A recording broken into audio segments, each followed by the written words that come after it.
여러분 안녕하십니까. 경제현장 오늘 시작합니다. 여야는 어제 합의한 638조 원의 내년 예산안과 예산안에 딸린 주요 세법 개정안을 오늘 처리합니다. 최대 쟁점이었던 법인세는 과세 표준 구간별로 세율을 1%포인트씩 낮추기로 했죠. 이렇게 합의된 내용을 들고 여야 원내대표가 웃으며 사진은 찍었지만 내년 우리나라 경제 이런 억지 웃음이라도 지을 수 있을지 걱정이 큽니다. 내년도 예산안과 세법 내용 그리고 윤석열 대통령이 강조하고 나선 노조 부패 척결 이슈까지 금요 경제 토론에서 짚어보겠습니다. 유튜브 실시간 댓글 의견 주시면 토론에 반영합니다. 경제현장 오늘입니다. 고정 패널 두 분 오셨습니다. 박원석 전 의원 그리고 김연아 전 의원입니다. 어서 오세요. 반갑습니다. 자, 밀고 당기는 협상 끝에 예산안 부수 법안 다 어느 정도 합의가 이루어졌습니다. 오늘 이제 처리를 시도하는데 결국 뭐 법인세율 인하에서 좀 절충이 이루어진 것 같습니다. 김연아 의원님, 전체적으로 예산안 부수 법안 세법 개정안 합의된 내용 어떻게 보십니까? 저는 뭐 절묘하게 서로 타협을 했다. 각각 1승 1무 1패씩 네. 아주 균등하게 나눴다고 생각합니다. 그러니까 법인세 같은 경우에는 당초 민주당은 1%포인트만 낮추겠다는 거였고 정부안은 3%포인트였거든요. 그렇죠. 최고세율. 그건 이제 전체에서 최고세율만 낮추는 거였는데 각 구간별로 1%포인트씩 낮춘다고 하니 대기업뿐만이 아니라 중견기업들에게도 좀 혜택이 가게 되고 민주당은 1%포인트라고 하는 일종의 수치의 명분을 지켰고 여당에서는 이 법인세율 인하에 대한 혜택을 조금 늘릴 수 있는 명분을 얻었죠. 그리고 또 이제 중요한 것이 경찰국하고 인사관리정보단에 대한 예산이 예비비로 편성될 거냐 본 예산에 편성될 거냐라는 건데 어쨌든 이번에 본 예산에 넣어줬습니다. 근데 이건 이제 여당이 쟁취를 한 거죠. 여당이. 여당이 당초 자기의 예산안을 쟁취를 한 건데 금액 자체는 50% 감액이 됐습니다. 깎였죠. 그러니까 이걸 없애겠다고 한 야당 입장에서 또 반은 얻어간 거죠. 그래서 뭐 저는 1승 1무 1패 각 구성마다 있다고 보고 있고요. 이렇게 될 거 조금 더 빨리 하셨으면 얼마나 좋지 않았을까라는 생각은 드는데 어쨌든 뭐 특별하게 치우침 없이 이 정도 타협할 거면서 뭘 그렇게 시간을 끌었느냐? 뭐 이런 아니요, 거죠? 균등하게 진짜 균등하게 각각에서 한쪽에선 명분을 찾으면 한쪽에선 실리를 찾고 어떤 거는 둘 다 조금씩 양보하시고 해서 아까 제가 그 표현을 정말 저도 생각해도 기가 막히다고 생각하는데 1승 1무 1패 일승 일무 하나씩 일패. 다 균등하게 나눠 가졌고요.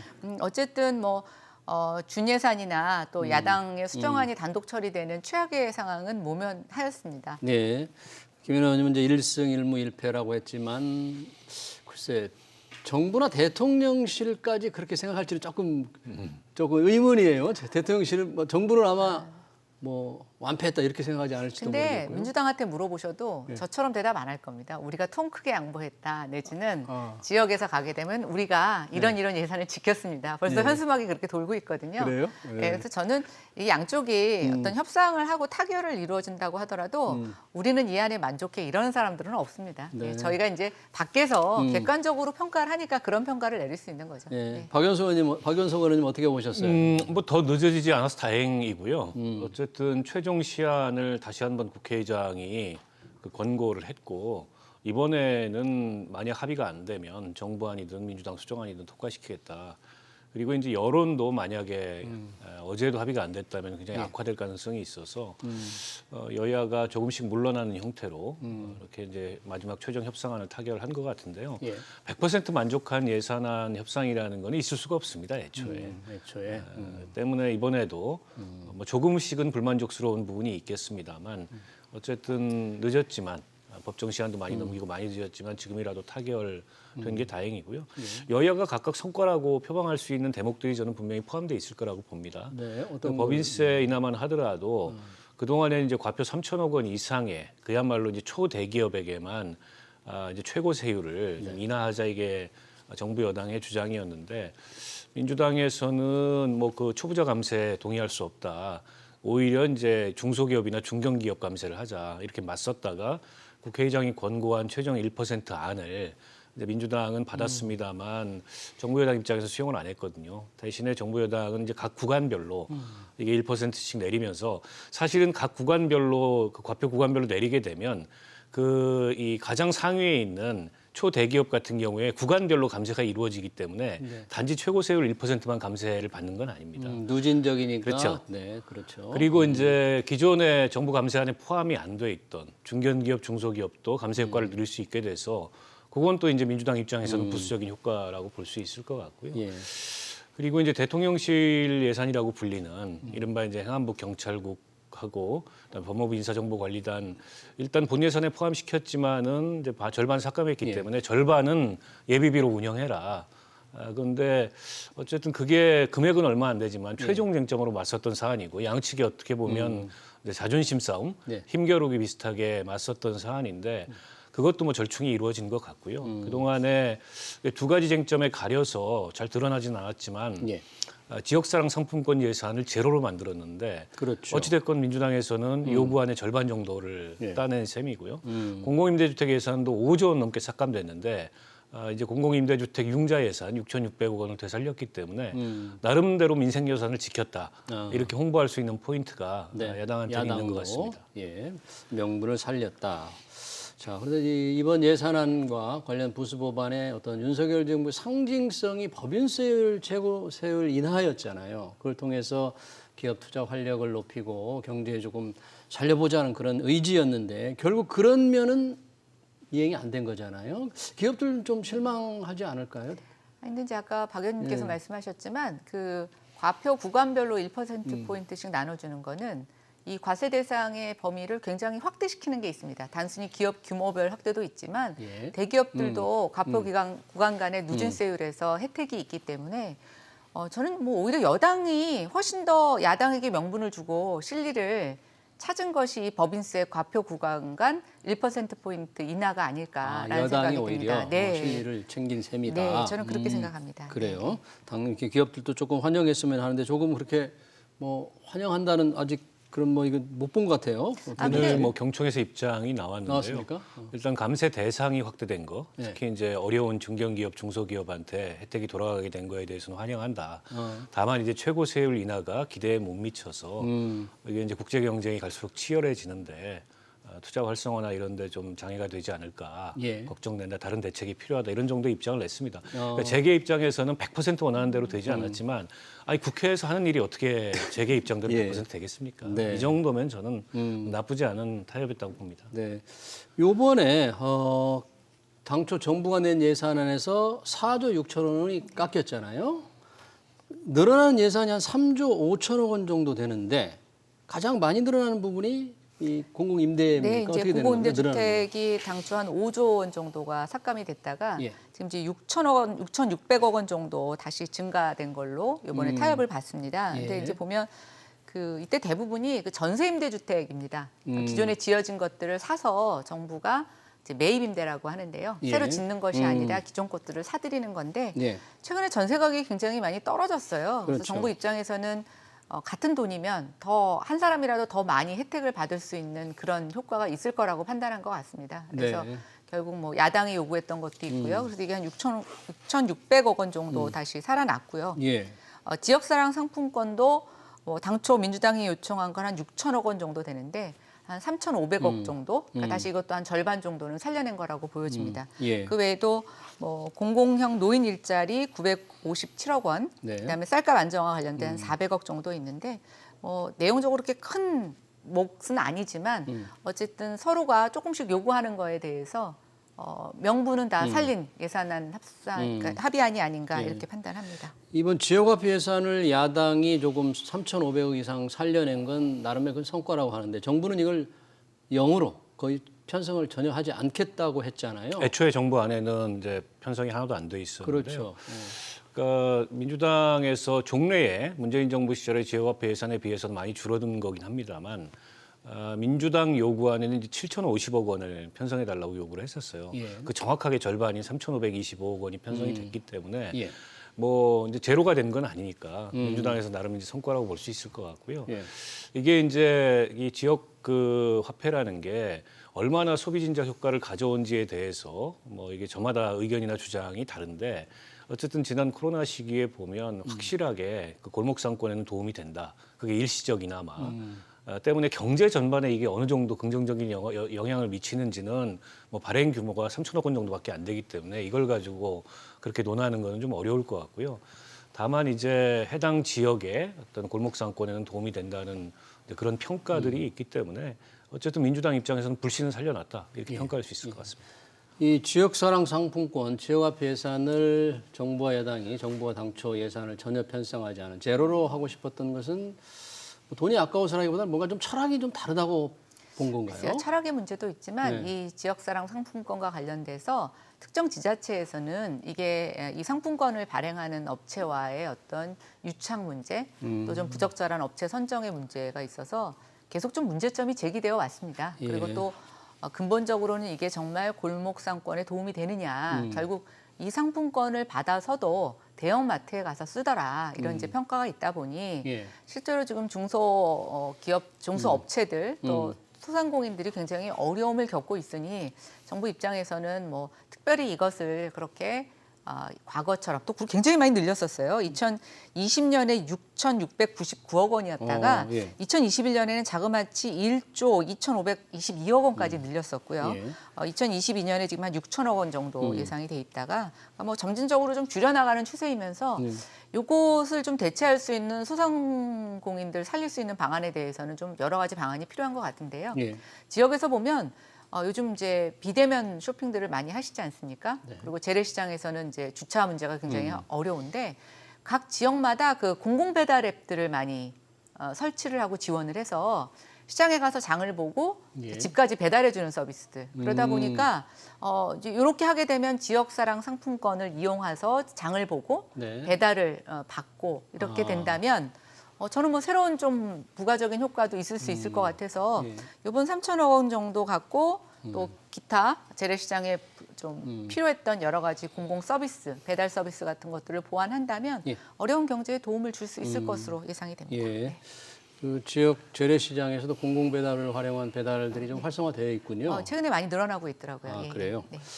자, 예산 부수 법안의 또 하나 중요한 게 이제 금융투자 소득세입니다. 합의를 2년 미루는 쪽으로 합의가 됐는데 이것도 여야가 좀 절충이 절명하게 이루어진 겁니까? 이것은? 그렇게 봐야 되겠죠. 이게 이제 원래 시행이 1년 늦춰진 건데 이걸 이제 2년 더 유예하게 된 거 아닙니까? 원래 내년 1월 1일부터 시행을 하도록 돼 있던 건데 지금 이제 증시 상황이 워낙 안 좋기 때문에 개미 투자자들 사이에서도 굉장히 반발이 크고, 근데 사실은 5천만 원 이상의 이 금융투자 소득을 얻어야 이 과세 대상이 되는데 5천만 원 이상의 금융투자 소득을 얻는 사람들이 이렇게 많지 않음에도 불구하고 증시 상황이 워낙 안 좋으니까 심리적 반발이 굉장히 컸어요. 그래서 야당에서도 애초에는 원칙론을 고수했는데 아마 이재명 대표가 그런 어떤 이 주식시장 소액 투자자들의 정서를 감안했을 때 좀 유예해야 되는 거 아니냐 이런 내심 양보안을 갖고 있어서 아마 이렇게 타결이 된 것 같고요. 다만 이제 이 양도차익 과세 대상이 되는 대주주 같은 경우에는 원래는 이게 지금 10억 이상인데 그 보유 종목별 10억 이상을 대주주로 이제 기준을 두고 있는데 지금 10억이죠? 이걸 이제 100억으로 올리려고 했었던 거거든요. 근데 요거는 이제 기존대로 10억을 유지하기로 했고 이제 증권거래세는 이건 뭐 여야가 저는 이견이 없었을 거라고 봅니다. 현행 0.23%인 거를 단계적으로 인하해서 0.15%까지 내리는 걸로. 사실은 증권거래세는 금융투자소득 과세가 실현된다면 궁극적으로는 저는 없애는 게 맞다고 생각합니다. 근데 이제 약간 절충적으로 된 것 같고요. 지금 주식시장 상황을 종합적으로 고려했을 때 불가피한 측면이 없지 않아 있었을 거라고 봅니다. 특히나 이제 내후년에 선거가 또 임박해 있기 때문에 지금 이제 우리 주식 투자자들이 굉장히 많지 않습니까? 굉장히 늘어났어요. 인구에서 주식 투자자들이 차지하는 비중이. 그래서 이게 표심에 미칠 악영향이나 이런 걸 고려했을 때 야당에서도 기왕 좀 늦어진 거 한 2년 정도 더 유예하자라는 안에 합의를 한 게 아닌가 싶습니다. 대주주 양도차익 과세는 현재의 10억을 정부와 여당의 100억을 올리려다가 이제 결국 타협을 해서 10억 유지하기로 됐잖아요. 그러면 이 사람들이 연말에 주식을 좀 이걸 피하기 위해서 팔까 봐 걱정해서 좀 올리려고 했던 거잖아요. 과거에는 그랬었죠. 그런 걱정이 좀 남아 있는 셈이네요. 해소가 안 된 거네요. 그런데 저는 조금 시장이 달라졌다고 보여지는데 지금 주식 가격이 너무 많이 떨어져가지고요. 네. 예, 제가 봤을 때는 완전히 손절하는 사람 빼놓고는 지금 던지기가 세금 때문에 던지기는 좀 어려울 것 같다는 생각이 들어서 이것도 아마 정부가 그래서 양보할 수 있었던 것 같아요. 지금 주식시장이 오히려 급하게 이것 때문에 던지는 사람이 없을 거다. 그리고 이제 지금 보면 부동산 가격이 저희가 예상했던 것보다 굉장히 가파르게 그렇죠. 하락을 하고 있습니다. 이제 실물 자산과 주식, 금융 자산 간에 이제 여러 가지 관련성도 있지만 지금의 부동산 시장의 하락세를 보면 주식 시장도 굉장히 안 좋은데 만약에 주식에서 손절이라든가 대량 매도 같은 것들이 이루어지게 되면 저는 굉장히 많은 혼란이 있을 것으로 예상이 됩니다. 그러니까 지금 정부 입장에서는 경착륙을 좀 방지하는 아주 민감한 금융 시장에 자금이 쏠리거나 갑자기 빠져나가는 것에 대한 굉장히 좀 주의를 하고 있습니다. 또 지금 일본이 사실상 금리를 동결하고 있다가 금리를 인상을 했습니다. 그럼 이제 일본의 국채금리도 올라가게 되고요. 그럼 또 달러를 끌어들일 가능성이 있습니다. 이게 아주 복잡합니다. 지금 우리나라의 금융시장뿐만이 아니라 이게 환율 또 미국과 다른 선진국들의 금융시장, 증권시장 같이 연계가 되어 있는데 지금 정부로서는 살 얼음판을 걷는 기분일 겁니다. 하여튼 최대한 경착륙이 되지 않도록 하는데 심혈을 기울이고 있는 것으로 생각이 됩니다. 자산 시장에 경착륙되면 충격이 크니까요. 자, 그러면 이렇게 합의한 법안을 예산안과 예산 부수 이 세법 개정안을 어떻게 오늘 처리가 될까요? 그렇죠. 이제 오늘 밤에 본회의를 뭐 한 9시쯤 하는 걸로 예상이 되는데요. 그래서 예산 부수법안 먼저 처리하고 그다음에 예산안은 지금 한참 이제 시트 작업이라 그래서 최종적으로 이제 기획재정부에서 정리 작업을 해가지고 본회의 전에 맞추게 되면은 아마 9시쯤 본회의를 열어서 통과시키게 될 것 같고요. 오늘 내로 통과가 되겠죠. 자정 전에. 그리고 이제 아직 남은 쟁점들이 좀 있는데요. 특히 이제 올해로 일몰되는 일몰 법안들이 있습니다. 대표적으로 지난번에 이제 화물연대 파업에 그 원인이 됐던 안전운임제 같은 경우에 아직까지 이견이 최종적으로 해소된 건 아닌데 어제 합의를 하면서 올해로 일몰되는 법안 중에 일몰 연장할 법안은 28일 날 일괄적으로 28일이요? 통과시키기로 28일 본회의에서 그렇게 여야가 합의를 했기 때문에 아마 이견 조정이 그 사이에 좀 이루어지지 않을까 싶습니다. 소기업들의 그 연장 근로에 관한 일몰 규정도 그때 그러면 좀 맞습니다. 함께 처리해야 될 것 같네요. 좀 지켜봐야 될 것 같습니다. 예산 합의는 이루어졌지만 예상대로 잘 이루어질지 지켜보겠습니다. 다음 주제로 넘어가 보겠습니다. 윤석열 대통령의 노조에 대한 인식, 노동개혁에 대한 의지에 관련된 겁니다. 김연아 의원님, 윤석열 대통령이 이제 노동개혁을 이렇게 적극 추진하면서 관련해서 한 얘기입니다. 노조 부패도 공직 부패, 기업 부패와 함께 3대 부패다. 자, 이 인식 굉장히 중요한 어떤 인식을 말씀하신 것 같은데 어떤 의미가 있는 걸까요, 이런? 제가 이제 이번에 이 대통령의 발언과 관련된 여러 가지 국무총리의 발언 기사들을 보면서 새롭게 자각한 사실이 하나 있습니다. 뭔가요?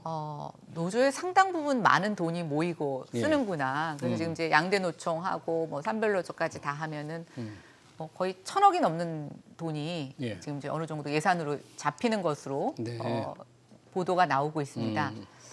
굉장히 뭐 조그만 기업 하나만큼 뭐 중견 기업 정도 하나 될 거라고 보여지는데요. 그래서 어쨌든 굉장히 많은 돈이 모이고 있구나, 쓰고 있구나. 그다음에 또 여기에 뭐 위탁이라든가 연구 용역 등의 어떤 명목으로 지방자치단체에서 노조에 또 이렇게 지원하는 금액이 있더라고요. 그래서 이제 그런 돈도 있다, 공적 자금도 있다. 근데 지금 이제 법상에서 감사를 두게 되어 있고 회계 보고를 하게 되어 있긴 하지만 세부 내용에 대해서 사실은 아주 투명하게 공개되어 있거나 이런 것은 아닙니다. 그리고 이제 관할 행정청이 그걸 수시로 검사하게끔 되어 있지만 그래서 노조의 눈치를 본 건지 여지까지는 그런 게 없었거든요. 근데 이번에 한덕수 국무총리가 이 노조에 대한 예산 부분 투명하지 않은 것들은 투명하게 밝혀야 된다. 특히 공공지원 부분에 있어서는 좀 면밀히 들여다볼 필요가 있다고 얘기를 하시자 국민 여론이 굉장히 좋습니다. 국민 여론이 좋다. 일단 뭐 부패 척결이든 개혁이든 노조라고 해서 성역일 수는 없다라고 하는 것에 대한 국민 인식이 있는 것 같고요. 또 두 번째는 암암리에 우리가 80년대, 90년대 노동운동을 바라봤던 국민들의 인식과 지금 2020년대를 살아가는 국민들 입장에서 노동자들은 소상공인보다는 훨씬 더 기득권이라는 생각, 그다음에 여전히 굉장히 그 노조들의 자기 이익을 추구하는 자기 단체들, 자기 조합원들만을 추구하는 그런 행동 자체가 국민들 보시기에는 굉장히 오랫동안 말하지 못했지만 불편했던 진실이었다라는 생각이 들면서 지금 대통령의 지지율 상승에 이 3대 개혁의 문제가 굉장히 많이 영향을 미치고 있는 것으로 분석이 되고 있는데요. 어쨌든 이 부분은 저는 뭐 한 번 정도 저희가 수면 위로 끌어올려서 그 사정을 볼 필요가 있다고 생각이 되고 이참에 아무 문제가 없었다면 뭐 계속 이렇게 투명하게 유지 관리하도록 하면 되는 것이고요. 만약에 이번에 우리가 살펴본 걸로 인해서 문제가 있었다면 좀 더 투명하게 운영되고 또 공개될 수 있도록 보완책이 만들어져야 된다고 생각합니다. 네. 노조 부패라고 하니까 국민들이나 저희 방송을 지금 보고 계시는 시청자들은 야, 노조 부패 무슨 일이 있었지? 하고 잠깐 의문을 제기할 수도 있을 것 같은데 어떤 그런 아니 그래서 저는 있으십니까? 좀 유감스러운 게 그 노조를 부패 세력으로 이렇게 규정하면 이거는 대통령이 앞장서서 노조 혐오를 부추기는 이제 그런 저는 결과를 낳을 수 있다고 노조 보고요. 혐오. 예. 최근에 화물연대 파업에 대해서 강경 대응을 하면서 지지율이 좀 오르니까 이렇게 가면은 이게 정치적으로 도움이 되겠구나 이렇게 생각하시는지는 몰라도 현 정부가 이제 노동개혁 과제를 내걸고 있습니다. 그 노동개혁 과제 대표적으로 이제 노동시간 개혁하는 문제. 그리고 노동시장의 이중구조 개혁하고 그다음에 지금 이제 경제 상황이나 이런 거에 맞지 않는 노조법을 개혁하겠다 뭐 이런 등등의 과제를 가지고 있는데 그 어느 하나도 당사자와의 어떤 대화와 설득을 통해서 그리고 국회에서의 법 개정을 통해서 통하지 않고서 진행할 수 있는 개혁이 없습니다. 그런데 이렇게 노조를 마치 부패 세력으로 낙인 찍어서 찍어 누르듯이 개혁의 대상으로 이렇게 평가하는 거는 제가 보기에 현 정부가 추진하고 있는 노동 개혁이 오히려 이로 인해서 난항에 부딪힐 가능성이 있기 때문에 그다지 좋은 방법이 아니다. 단기적 지지율에 좀 재미를 좀 본 거를 가지고 이렇게 계속 이런 방향으로 간다면 이게 노정 간의 갈등의 골만전 깊어질 수 있다는 생각이 들고요. 물론 어느 집단이든지 부패로부터의 성역은 없습니다. 그게 노동조합이라고 할지라도 저는 뭐 그 회계의 어떤 투명성 또 운영에 있어서 투명성 당연히 보장돼야 된다고 생각하고요. 그러나 이제 노조는 자율적 결사체입니다. 자율적 결사체를 정부가 관치하려고 해서는 안 돼요. 그래서 자율적 결사체라는 전제 위에서 그런 투명성을 기할 수 있는 방법이 종전에 부족했다면 그거를 노조 스스로도 나서고 또 어떤 법적 제도적으로 보완할 수 있는 방안을 찾아야지 이렇게 밖에서 찍어 누르는 식으로 부패 세력으로 규정하고 이런 방식은 저는 좋은 결과를 가져오기 어렵다고 봅니다. 자, 노조를 부패 세력 규정해서는 노동개혁이 순탄치 않을까 이런 이제 조금 걱정을 우리 박원석 께 해주셨는데 그러면 노조의 부패다 이런 어떤 사례라든지 실제 뭐 돈을 횡령했다든지 뭐 이런 것만이 아닐 텐데 그 노조를 부패 세력 규정한 윤석열 대통령의 인식은 실제로 어떤 일들이 좀 문제가 되고 있다고 봤을까요? 일단 뭐 각 노조에서 조그맣게 한두 개씩 부정부패로 서로 고소고발이 일어나거나 분쟁이 일어나는 사례는 적지 않게 일어나고 있습니다. 뭐 그것도 저는 하나의 요인이라고 봤고요.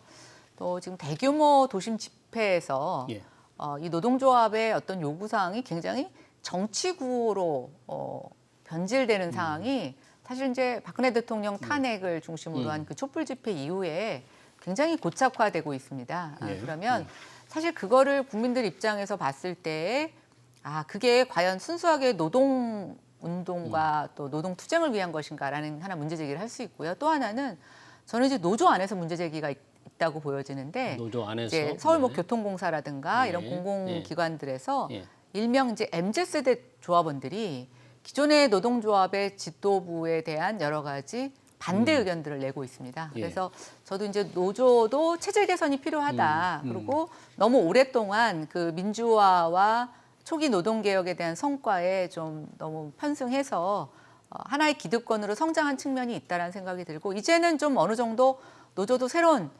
패러다임으로 갈 수 있는 그 분기점에 와 있다고 생각이 됩니다. 뭐 대통령의 발언이 노조원 당사자들에게는 불쾌할 수 있지만, 글쎄 뭐 대통령 어법이 조금 그러신 거는 있는 것 같고요. 근데 또 하나 좀 보면 이번에 화물연대 파업이라든가 또 화물연대 파업에서 그 파업에 동조하지 않는 노조원들에게 뭐 쇠구슬을 던지면서 위협했던 사례들이 과거에는 그냥 한두 개의 뉴스로 거론됐다 사라졌다면 이제 국민들 사이에서 굉장히 이런 부분들은 바르게 짚고 넘어가야 된다라고 하는 어떤 그런 여론으로 형성되고 있는 것 같습니다. 네, 노조 부패하니까 아까 우리 박원석 의원도 말씀을 하셨지만 이 노조의 회계의 투명성 문제를 지금 제기를 했잖아요. 네. 뭔가 이런 제도적 장치가 좀 필요하다 그러는데 우리 노동단체들 회계의 투명성 관련한 게 좀 다른 나라에 비하면 좀 많이 부족. 아니 뭐 우리도 제도가 없는 건 아닙니다.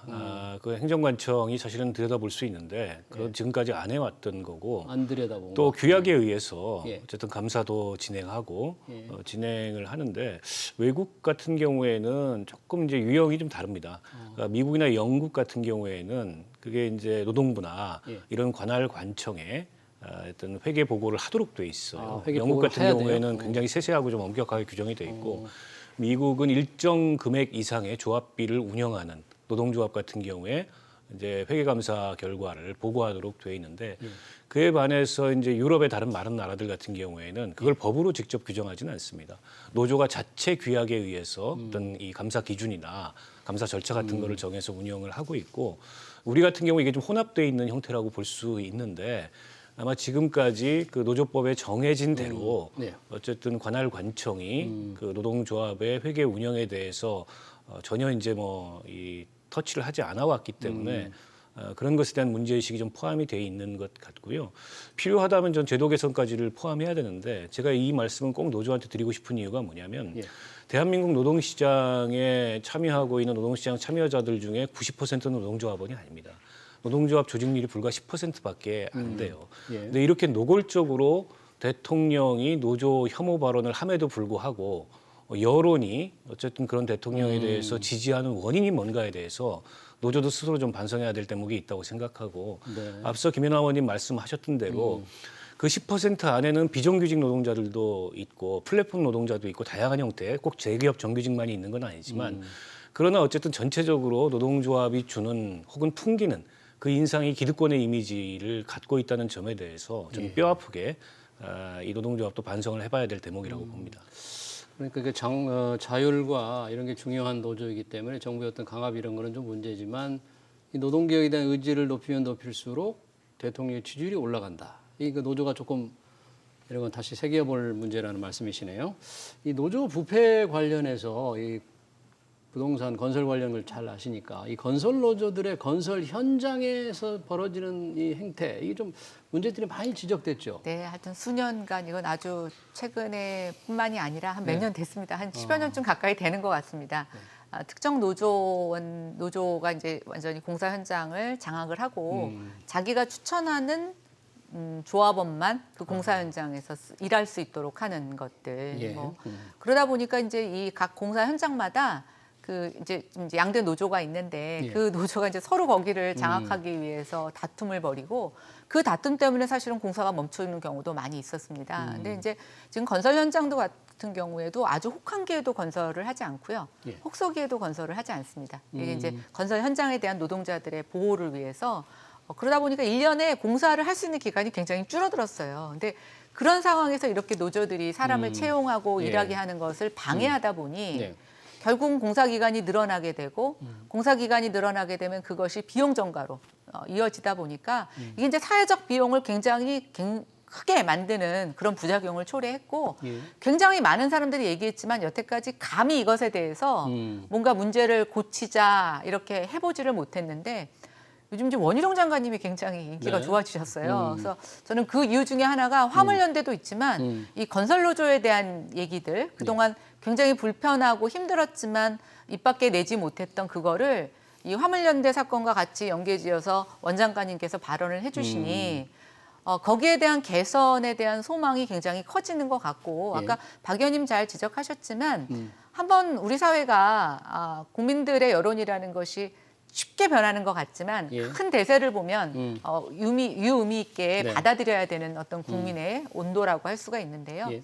어쨌든 이번에 노조가 조금 더 긍정적인 방향으로 또 네. 노동계의 혁신에 저도 노조의 도움이 필요하다고 생각합니다. 긍정적인 에너지로 좀 탈바꿈 될 수 있는 기회가 됐으면 좋겠습니다. 마지막으로 박원석 의원님, 윤석열 대통령 노동개혁을 이제 가장 중요한 3대 구조개혁 중 하나로 지목을 했는데 좀 성과를 내려면 노조와 어떻게 해야 될까요? 노조의 부패도 이 척결을 뭐 할 필요가 있지만 어떻게 하면 노동개혁도 좀 성과를 낼 수 있을까요? 근데 어떤 개혁이든지 당사자 이해관계자의 동의 없이 그 개혁이 추진될 수가 없습니다.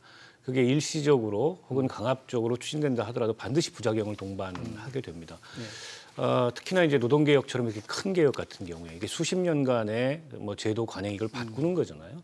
그러면 당사자들과의 대화를 통해서 어떤 이 설득하고 합의안을 만들어낼 수 있어야 되고 또 국민이 공감할 수 있는 그런 노동개혁이 돼야 되는데 지금 이 노동 문제를 다루는 윤석열 정부의 태도를 보면 어떻게 보면 좀 찍어 누르고 강압하고 혹은 여론전으로 노조를 고립시키고 이렇게 하려는 것 같은데 저는 그렇게 해서는 이제 개혁의 성과를 낼 수가 없다고 생각하고요.